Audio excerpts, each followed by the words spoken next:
The nature of power. The quick path to power always comes at a price. Sometimes it is others who pay for it. Proverb from the Book of Rebirth. Through the ornate window of her library, Lucille's eyes followed a light that shot briefly across the black canvas of unending space. It eventually faded, where it came from or where it was going, she had no clue. Her guest, the void creature known as a seeker, was divulging much about the nature of her universe, the omniverse, as well as the power she knew as magic. So, we channel power from other worlds? Didn't you say universes are no longer interconnected? Lucille asked. Yes, though it is more complicated than that, the seeker responded. The infinite dark is an eternal echo of all knowledge inside each universe, past, present, and future. Thoughts, dreams, memories, and even subconsciousness drifts here as intangible data. This information is collected by those such as I, or may find its way into minds from other realms. This may occur through inspiration, dreams, nightmares, or the whispers of creatures born in this space. You're saying the infinite dark is the way we discovered spells, powers, and the magic we use? Lucille stated. Precisely, spoke the seeker. As for how this knowledge can still travel between universes, and why it only draws to novice, that is the consequence of the machinations from the one you know as Creaos. Lucille clenched her fist, raging in silence. The seeker, maintaining the form of an owl-like creature, flew over to the top of a bookshelf beside a window. It stared at the energies and currents swirling in the darkness before speaking. As for your lack of power here, only focused points of reality allow consistent use of magic. Let us speak in terms of electrical technology. Channeling power from another realm is like a current of electricity that goes from one place to another, a circuit if you will. There is a source universe that begins the circuit and there is a destination universe to disperse the energy. The caster is the outlet of power, and the infinite dark acts as the conduit. In this enclave that is not rooted to your universe, you have an incomplete circuit, no substantial destination to be an anchor. With this, the results of your efforts are nothing. The seeker blinked its eyes slowly, then continued, a universe has order, tangibility, clarity. The infinite dark on the other hand is chaotic, insubstantial and shifting. Universes are a focus, the infinite dark is indistinct and acts merely as a conduit. It is because of this that you cannot focus any of your powers. Lucille was satisfied with the explanations she was receiving for now, though it was suspicious as to why this creature would bother explaining this to her. What was it after? Did it have some motive or agenda? Seekers and other void creatures may reach out and teach a desperate mortal some knowledge, for we seek to know and sometimes share. Or, trade. Curiosity such as ours is like an insatiable hunger, it is what defines us. We seek knowledge and devour it. Some more literally than others. The seeker answered as though it was reading her mind. Without a doubt, you know my thoughts. Lucille stated in a calm tone, which even surprised herself given the situation. So, answer me this. Seeker, if I cannot channel the power I once knew, how is this enclave still intact? And is there a way to repair the circuit you mentioned earlier? Gesturing with one of its owl-like wings, the seeker continued. This enclave is a small pocket of order, being held by your thoughts and understanding. What you believe it should be is sustaining it, thanks to a tiny fraction of your native universe, you. My power is greater here. Though, for I on the other hand was formed by pure, unadulterated chaos.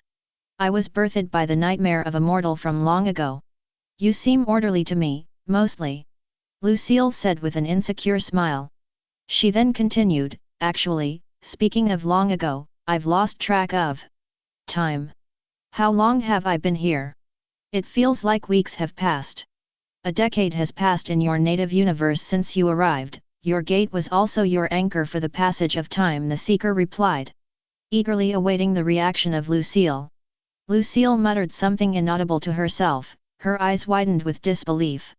The seeker turned into something akin to a fox, leapt down off the shelving, then sat, looking up at her. "Does this surprise you, Novan? Surely. You know the infinite dark defies the logic of your kind. That said though, I have something to ask of you." Lucille was still unresponsive, her mind was recovering from the shock of the time that had passed. She hadn't shown signs of aging and her food supplies had not wasted away. Was this seeker telling the truth? The seeker spoke again. "In truth, time in your universe went backward by 3 months in this enclave before it went forward a decade. Who knows where it will be when you return?" "Wait, return? How? Please tell me." Lucille's shock quickly turned to desperation. She was almost maddened by these revelations, caught between hope, the fear of deception and the sheer horror of her predicament. "I can offer you a way home, but as I said before, I have something to ask of you," the seeker said. Doing her best to cast her fears aside, Lucille regained her composure to speak. I would definitely be interested. Though, what could I possibly offer you?" Lucille inquired. "There is someone I would like you to teach the art of alchemy, the process of exchanging and transmuting both matter and energy requested." The seeker. "I do not know this alchemy you speak of," Lucille replied. "Actually, you do. Most of your kind, the dark artists, have been doing this inadvertently when you cast spells. You draw upon power from one universe, exchanging resources to produce a result. You facilitate this exchange through the infinite dark, using it to commune between realms and transfer energy before manifestation.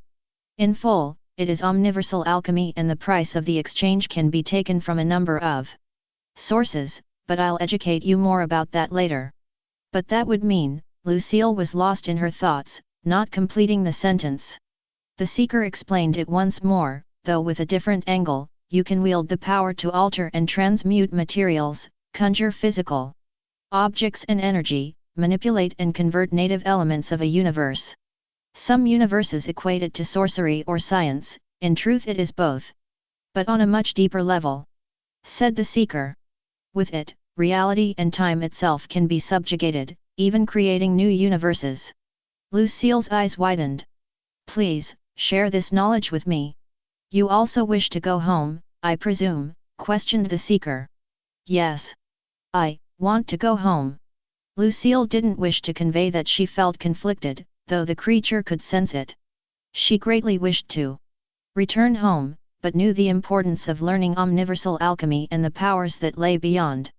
The seeker seemed pleased. "To send you home, I'll need to permanently implant my knowledge within you, to make you wisdom incarnate.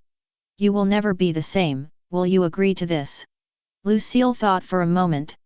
The situation was bleak, there was no denying her predicament. The decision shouldn't be rushed, especially when dealing with a creature that was only recently acquainted, but yet there are times when one must seize an opportunity that lies before them, to take destiny into one's own hands. There was nothing left for her here.